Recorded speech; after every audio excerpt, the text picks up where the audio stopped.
good morning to you all. And I would first thank my team who put this together, did a lot of hard work. And I'll speak only for a short while, but give you a sense of how this got started. See, I'm in healthcare by default, not by design. There was no way I could have been in health. And my mother was a class 1 government servant. She was serving in BHU, and she was a PhD in nuclear chemistry.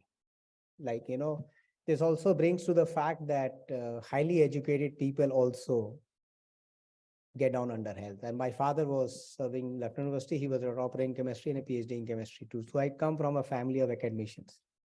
And when you are born in a family like that, the only thing they want is become a teacher or a bureaucrat. There is no third goal. Private sector is a clear no. It is not at all in the horizon.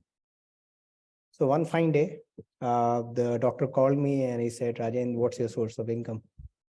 And I still remember, I'll not shy to name him, is Dr. Hari Shukla, he was head of oncology in BHU. The Dr. Shukla, it's her salary. She's not going to last more than 6 months. She has T4 stage cancer. So as a student, I was not a good student. I was a very good student. I was a university topper, but I dropped out of studies. So what health did to me is drop out and get to search a job. And I landed in healthcare. So I say healthcare by default, not by design. That was first thing, in a family, we had patients of everything from cancer to cardiac failure to epilepsy to MDR, everything. So on that qualification, I qualified to be in health. And I have passed through all the things that one passes through, on the other side of health. And I also had a chance to work with the health minister as an advisor for 3 years. And I wrote many policies, but 2 policies which are very close to me, which I think I would always thank the Almighty and friends for, is the National Health Policy and the National Education Policy. But the learning I had from that is the genesis of this. Of course, this was ideated much earlier.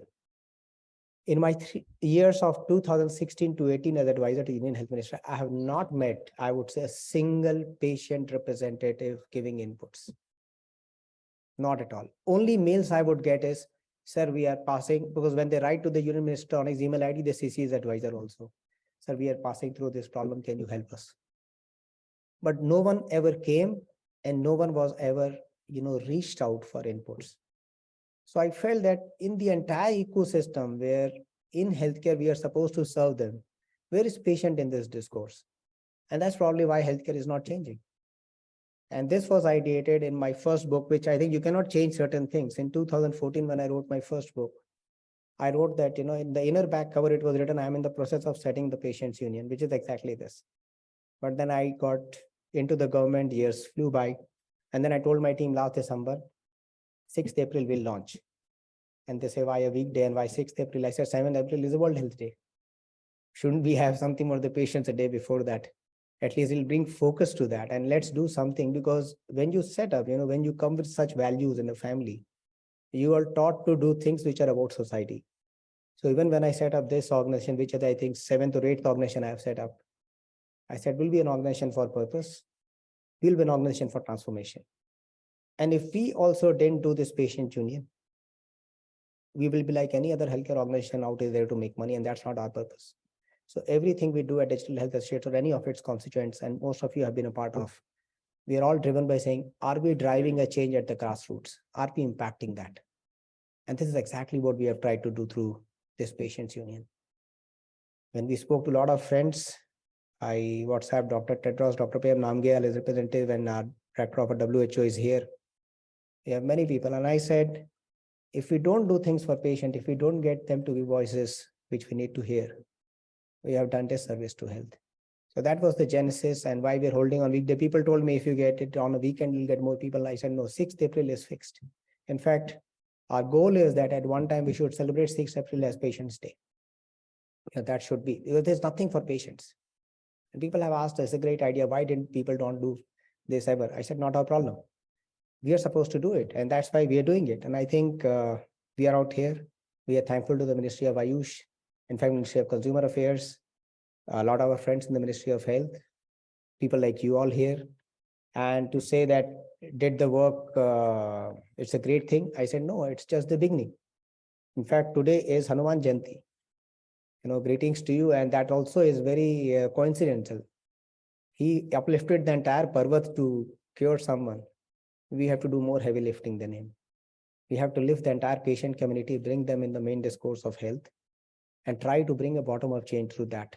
I think this is the first time where patients will be on a platform. This is an app that will be launching today, and it will iterate as we go forward. But this is where we will try to get patients talking about what they need among themselves, trying to better their healthcare, also talking to policymakers and the industry of what exactly they need. I don't think that after this, we will be able to ignore them for long. It's a start, it's a beginning. I think in a year's time, we'll be the largest platform in the world for patients by them. We'll be driven by them. It's a clear thing we have taken, like any of the things that we do. We are not driven by any corporate interest. Neither will let them ride over our goal. So this is what we call as real work. These are the real patients. And that's where we say we'll do the real transformation. With this, I welcome you all, and I am sure that you will have a great day ahead. This is the first time where you will have patients on the dais. You'll be hearing patients. You will not be hearing others. Those who even speak from the provider side are the people, we have very carefully picked up people whose heart is in the right place, whether it's a professor from AIIMS or the person representing a patient family. These are the people who will tell you what they feel should change in healthcare. It will be a shame if we didn't act on it and not change it. The first step starts today. With this, I welcome you all and have a great day ahead. Thank you.